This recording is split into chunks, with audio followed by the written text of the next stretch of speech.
my sons, imagine being a GameCube kid when you were younger because, you know, any other console was really expensive, especially the PlayStation 1. So, we dealt with all of the great, wonderful classics on this purple little lunchbox. Sorry, I blinked, saw yellow, and now I have adult debt. What's Pac-Man doing here? So, growing up, I had nothing but the purple lunchbox, and for a time it was really awesome because it was cheap, the games were cheap, and, you know, everything was abundant, especially since it wasn't popular at the time. Now, that being said, I did not have a PlayStation 1, and I did have a PlayStation 2 growing up, but I eventually just sold it because I didn't really use it much outside of maybe 1 or 2 games. Also, at the time of the original, I didn't understand the concept of a multi-platformer, I just knew Mario, and that was pretty much it. So imagine my surprise this game actually gets a remake, and outside of emulation, you know, this wasn't really readily available to me, and in fact, I don't think I ever played this game in general. Although, you can't get the original anymore because of some legal reasons we'll get into in a minute. Both playing the old and the original was an idea of mine, but I thought it would be more unique to give my experience of someone who's actually never played the original. Now, keep in mind, I've been a Nintendo fanboy for most of my life, so keep that in mind as I give this review. Does this make me a bad YouTuber, or does it give me a unique experience? And then they told me it was as good as an IGN reviewer.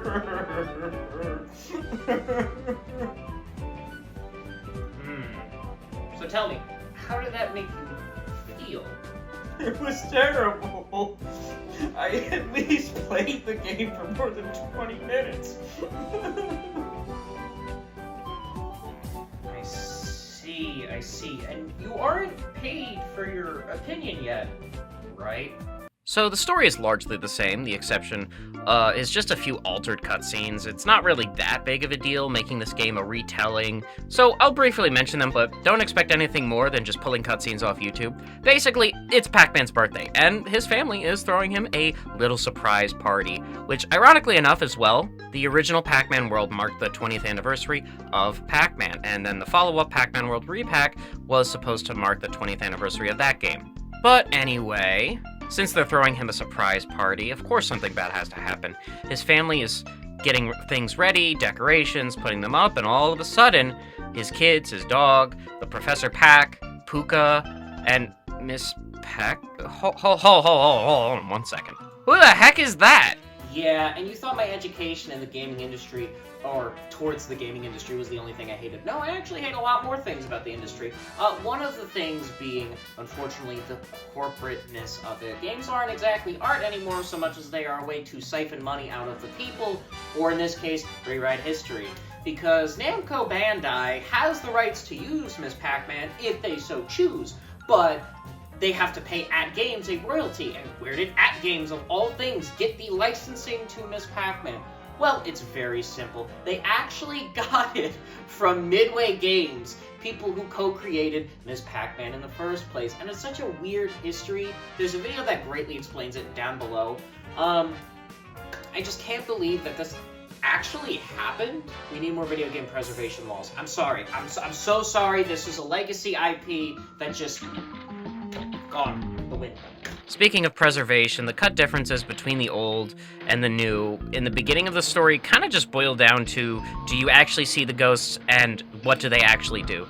Other than that, they're still the same kidnappers, but it's Pac-Man, you kind of assume that, you know, the main villain is going to be the ghosts.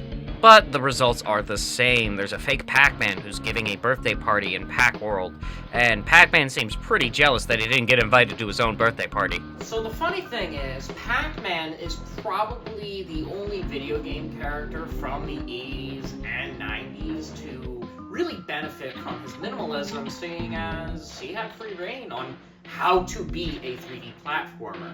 And he kind of becomes this Frankenstein mesh of a character in the third dimension. So I find it very interesting how his moveset is. And thankfully, they didn't do much other than take movements from other characters. Sure, jumping around isn't anything special, but there's a flutter kick just like Yoshi, a ground pound, or I guess in this case, a butt bounce from Sonic 3.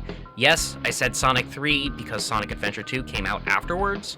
The funny part is, you can actually get a good momentum with this one, especially because I think it's done better here than it actually has in any Sonic game. Saying this as a longtime Sonic fan as well. Don't get me wrong, yes, I'll eventually get back to the Sonic franchise. Do I know when?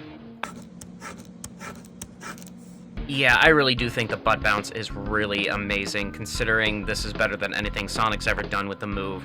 Also, the butt bounce is used to hit switches and help progress through the level and activate a bunch of things, making it a versatile tool for level progression, and I just love it a lot more. I'm sorry, it's just so good here. I'm seeing a pattern here. There's also a dash of sorts where you can rev it up and take off in a ball form. There it is. But the only difference is it's a lot worse. It doesn't carry any momentum, and you really only need it to get up these dash ramps or bump into some enemies if you really want to. But the butt bounce is just way better for that, I'm sorry. Like, if you could just run up and ground pound an enemy, then I feel like it's quicker and a lot more efficient than just charging this rev. It's okay, Sonic Forces didn't have momentum either, so we'll call it a modern mechanic at this point. And just remember, everyone, I relish to burn Sonic Forces any chance I get. I will say having the rev be a way for platforms to move or have it activate something is a very creative tool for the player. Also, there's an ability where you could throw those pack dots. Yeah, those things you've been eating for years, you can actually use those as weapons to help you take out enemies. We don't have to eat these? But being the Frankenstein of a bunch of platforming characters aside, you'd think some powers would be unique. And that's somewhat true. There's a power pellet that turns you into a giant Pac-Man, and I don't need to tell anyone that this definitely wasn't in the original. There's no way PlayStation 1 graphics or anything like that could handle something this giant or zany just because, again, PlayStation 1. In the original, I'm just going to assume that you just got the big old Pac dot, and then it would turn the ghost blue, and then you would just eat them normally. Yep.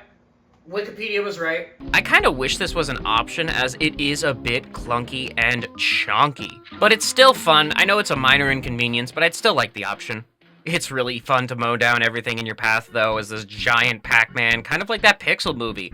Again, that was the only positive thing about that movie, so keep that in mind as you hear this, just because it really wasn't the best, but it wasn't the worst movie. There's also a metal pallet that turns Pac-Man metal and heavy, and you can walk underwater, and where have I seen that before? Oh, now Nintendo doesn't want to throw lawyers at something. Okay, yeah, this is basically just the metal cap from Mario 64, but with Pac-Man's moveset. I will say the 360 controls are nice as well. Buttery smooth, seeing as the original was on a PlayStation 1 with 4 directional inputs. I imagine this would have been a problem back in the day for some people who wanted a 3D platforming game, but since modern technology just wasn't there yet, I feel like this might be an issue for anyone who wants to go back to the original.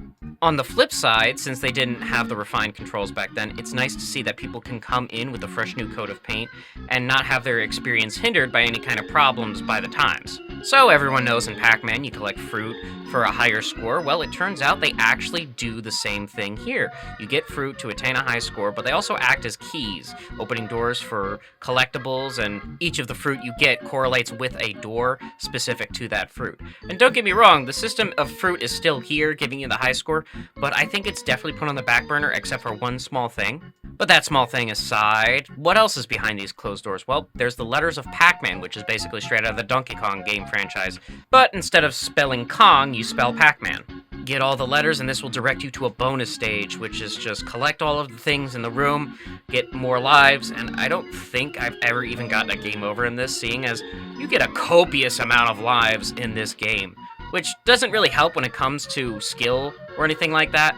We'll get into the skill barrier in a bit, but you throw all your dots and stuff and get lives with this giant machine, which is also just a giant slot machine, which guarantees you more lives, especially if you know how to time your things just right. If there was ever a video game to point to people why lives shouldn't be in a video game, it's probably this one. You get spins at the slot machines with these tokens you collect in the levels of the game, harkening back to Pac-Man's arcadey roots.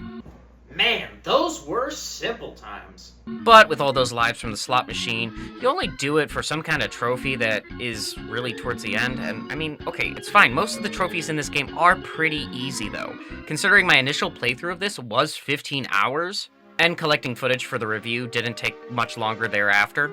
Now, don't get me wrong, there's plenty of challenge to be had here. It's just that this game is definitely not the next Elden Ring or anything like that. The level design is linear, just like Crash Bandicoot. You go from one point to the end with a little bit of wiggle room in between outside of collecting some goodies. But with the linearity comes a little bit of exploration. There's still switches to hit and get items and, of course, break these boxes, enemies to beat, so you're not exactly bored or anything. Dang, but it's easy. I will say, at least for a 3D platforming pro like myself, this level design is very easy and of the times. It's not bad or anything. It's nice to be able to turn my brain off from stuff. Along your travels, you also find a hidden Galaxian, which brings you to another bonus room, but this is a Pac-Man maze. So after that, you basically go through a 3D isometric view of where a Pac maze would be, where you would get dots, eat ghosts, so on. They're fun, but, you know, they have annoying obstacles to keep things fresh, so do with this information with what you will. It's not exactly my favorite way to enjoy a rousing round of Pac-Man, but still, these levels are unique to Pac-Man World. So it's interesting, but it feels like a forced 3D perspective on Pac-Man rather than just the rest of the game, which feels like a natural progression of the character, but it's so small, I don't think anyone cares that much. I'm just overanalyzing. I'll take that award for my OCD now. But you can either zoom the camera in and out depending on your playstyle, which is fine for some people who might prefer a close perspective, and some people who might want one a little farther away. Again, it's all choice, which I love. Personally, I like to plan my route, so I always zoom out the camera. The worlds in the hub world do not look like they mix, and it's very interesting. They go as followed, though. A pirate area, the ruins area, the space area, the funhouse area, the factory area, and of course, the boss mansion area. The last being the epicenter of the entire island. There are also warp spots you can use to travel between section to section instead of having to run everywhere. I just love Buccaneer Beach. I'm sorry, it's probably one of the best tutorials in gaming overall. I feel like I've seen tutorials do something similar to this, but it's so laid out and nice. I think it's one of the most amazing ways to utilize it in any kind of video game, seeing as tutorial sections now are more integrated into gameplay. I can see how some people will say this is hand-holdy, but that's literally the point of a tutorial. But I will say I did experience some weird frame stuttering between jumps or anything with momentum, and I don't know if anyone else has experienced this or it's just my copy of pacmanworldrepac, but on PC, I'm pretty sure you can even mod Ms. Pac-Man in, so maybe eventually I'll grab it on there on a Steam sale or something. But I guess I'm just dumb for buying it on console anyway. Psych, I love physical media. One thing I love about each area is that the ghosts all dress up in correspondence to what area you're in. Which is funny because when you think of the ghosts from Pac-Man, you really only think of these four guys. But hey, when it comes to things like this, I really do enjoy the little details. It's nice to see ghosts outside of the main four actually have personalities. It's adorable and something you don't see in the landscape of gaming today. Retro gaming will always be better. I will say the beach area is pretty darn easy once you get down to it. And the final boss of the area is pretty easy too. You fight him by hitting these switches, and it's just kind of easy and doesn't really need much explanation. It's the first area of the game, so I'm not going to give it too much crap just because it is easy. On the contrary, though, the next area is the ruins area, and even though it didn't feel that special to me, it was a little bit more of a challenge. It just feels like a standard ancient area that doesn't really have any impact on the world, isn't that whimsical, and seemed very basic by comparison of the rest of the world. It felt like the weakest one to me. It also doesn't help that these levels are short, but seeing as how the boss is just some weird golem here, which doesn't really scream Pac-Man, granted, none of these bosses really scream Pac-Man outside of the final boss. You just go from platform to platform, getting to the golem's weak spot so you can attack it, and that's pretty much it. One thing that did bother me a little bit was Pac-Man's shadow, and I started noticing it here, but I really noticed it later on.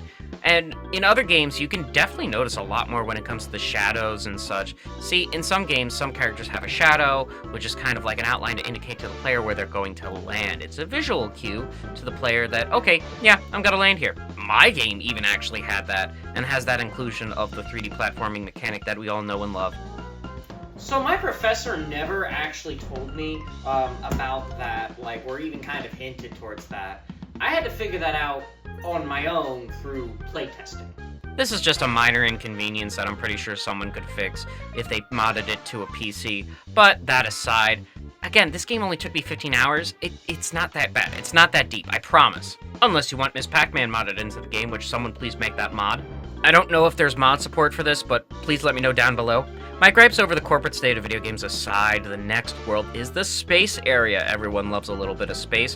One thing that I really like about the space world is like these specific holograms that you just turn on and off. And don't get me wrong, I know this is like basic platforming, but it just looks really beautiful, and I do dig the futuristic vibe. I really think this is the prettiest set of levels out of the entire remake. The level designs are simple, but it is just clean and beautiful here. The execution is really great, especially if you don't miss the original PlayStation 1 graphics. You know, I actually kind of always liked lower resolution games.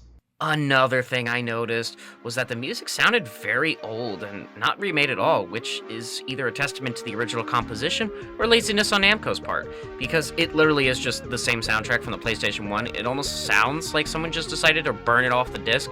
I'm not saying they can't do this, but what do you guys think? Was this just laziness or preservation? Anyway, the space area is beautiful, and I feel like it'll still hold up 10 years from now. Just because, again, they're vibrant, the colors are good, and aside from the boss battle being... I'm sorry, is that a King Galaxian? You know, I love a good not-so-subtle reference. Look, the King Galaxian boss fight is so easy, but it's still very fun, and I genuinely did love it. I don't think this game really does need much in terms of difficulty to be fun. Again, it's super easy just to turn off your mind and play an enjoyable game, especially in the landscape of modern games. Black Ops 7 will never live up to this. Especially when it comes to the level design, I wholeheartedly enjoy it. Regardless, the next area I want to talk about is the Funhouse area, which by all accounts is probably the coolest in my opinion. Not the prettiest, but the coolest. Not many game franchises can tackle carnival circus themed areas and do it so well, where off the top of my head, the only one I can think of is, oh god dang it. It's really nice to see a niche level genre here. It does deserve a little more love. The unique platforming is all here. In terms of uniqueness, the level design and the sections of this game really stand out to me as something that truly is Pac-Man. It's goofy, it's wacky, it's lighthearted, completely zany, and of course, twisting into something that just didn't need to be, but it's so whimsical. I basically was zoned out as I was playing this, almost like I was hypnotized by Pac-Man. Yeah, I was able to turn my mind off for the carnival section, but when it came to the boss fight, it actually surprised me. See, even though this short $40 game was put in a time where the standard was $60 and the $70 game prices were starting to creep around, there was a lot to be had here. This boss is just a kart racer. Switching up the genre is really unique, and I'm surprised it was definitely more than just one boss that did this. First you had the King Galaxian fight, which, okay, sure, yeah, I get that. But a lot of other platformers don't exactly switch up the genre of game you play when it comes to boss fights, so this was actually really nice to see. You know what? Next we'll just have Pac-Man in a Call of Duty setting. Everybody look badass! On second thought... Next is the factory area. In terms of level design, they are very straightforward, but they also do have a lot. The general platforming is basically on par with the rest of the game, but this area probably has the most annoying enemies, these stupid pyro flamethrower guys, just because you could either dash into them and get burned, you can ground pound to them and get burned. Your safest option is actually use those pack dots that you barely use throughout the entirety of the game because you've been ground pounding everyone else. Also, I really like the part where Pac-Man is on the factory line, and there's just something so basic about this mechanic of platforming and using Pac-Man's metal ability just so that you can go from one area to the next. It's a little more unique than just running down a factory conveyor belt line. I also never mentioned that he can swim. He doesn't really lose air or oxygen. It's just kind of the weird gameplay area that no one really talks about, but there is part of a level called Hot Pipes, and yeah, there's hazards, and I think it's really interesting just because it's this 2.5D perspective where you're in a 2D plane, but there are 3D elements inside. Yeah, the underwater hazards are avoidable, which is kind of why I didn't talk about it. It's pretty easy. However, the section of the game down the tubes is only a mere portion of the game. I don't really like underwater levels, but this was fine and suitable for anyone who does want that underwater itch. If there was an air mechanic or there was more than one level of this, I could see people getting really annoyed with this. Butt bouncing on trampolines is a lot more frequent than the swimming portion, so keep that in mind. See, Pac-Man himself is very unique, especially with the butt bounces. using those trampolines as springing platforms, which I like, but I think it's more interesting that his metal mechanic is actually used multiple times. Granted, it's one of the only 2 power-ups in this game, but I think the fact that he's using it as not only a means of attack or traversal, but also platforming with these magnets actually makes it a heck of a lot more unique than its Mario 64 counterpart. Coming to this game franchise as a Nintendo fan is probably one of the smoothest transitions of any gamer. Basically, it's just the rules of a 3D platformer, and that's it. The boss of this area utilizes the uniqueness of the metal power-up, again having those same magnets, being able to use the Pac-Man metal power-up for attacking the boss, which, for the namesake of him being the Chrome Keeper, it kind of makes sense. Overall, the factory area isn't bad at all, just having some minor inconveniences, but it's actually really fun. And lastly is the Ghosts section, which is kind of funny because it doesn't scream Final Boss section in any other game franchise except for Pac-Man, because of course Pac-Man has to deal with the ghosts. This haunted section of the game has spooky coffin themes, skeletons, what have you.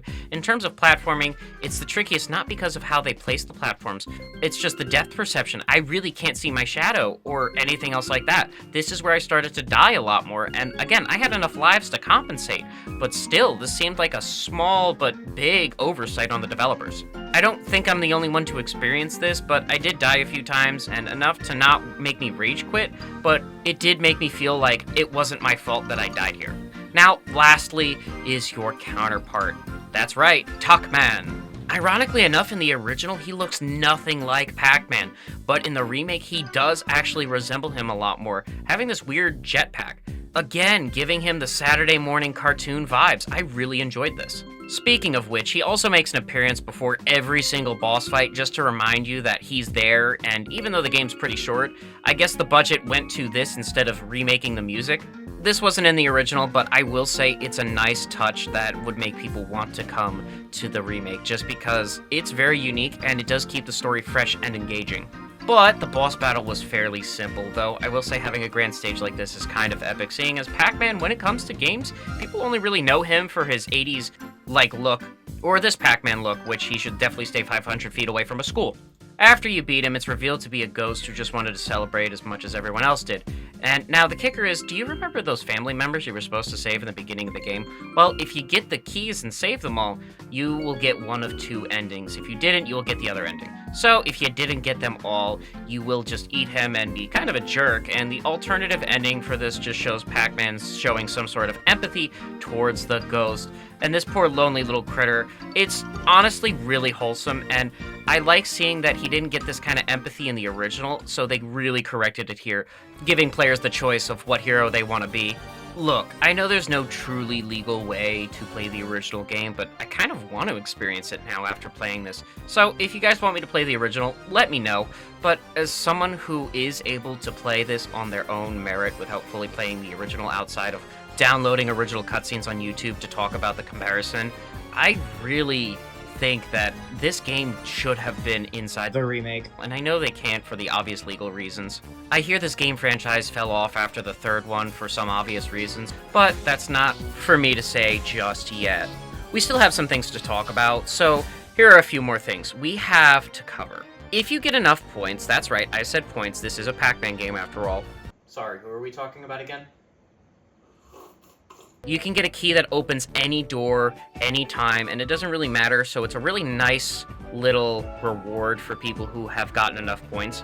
You can grind early game for this reward, but honestly, you can get this close towards the end. You'll only need 765,000, which is a predominant number in the Pac-Man franchise. 7,650 is the highest you can get on arcade stuff. I looked up what the original was online, and apparently you needed 1 million, so I'm assuming that most people in the original might not have even known this key existed. There's also this exclusive DLC to this game, which there was an action figure for, or you could just buy it from the shop after they released it later on. But I will say I do have a collection channel, and I did open this up, so if you want to go see it, it'll be linked down below.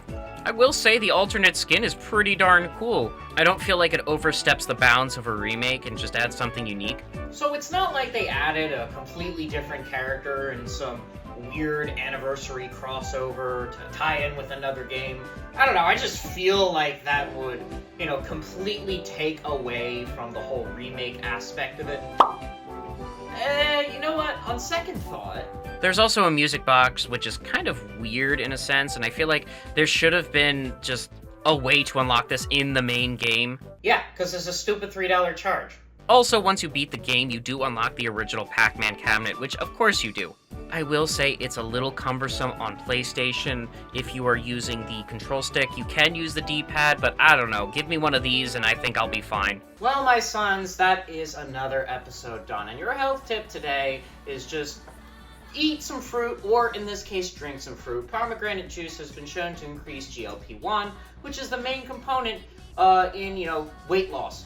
It's very prevalent in Ozempic, but recently studies with those have shown that it is not the best for you and can cause a lot of side effects. I will always promote fitness and actual physical activity over some kind of miracle jab, if you will. So, with that in mind, guys, I hope you guys enjoyed this episode. And what do you guys think of the remake versus the original? I would love to hear from those as well who played the original and then got to play the remake afterwards, versus me, where I only had the remake to go off of. So, with that in mind, of course, please let me know in the comments down below. Thank you guys so much. See you next time.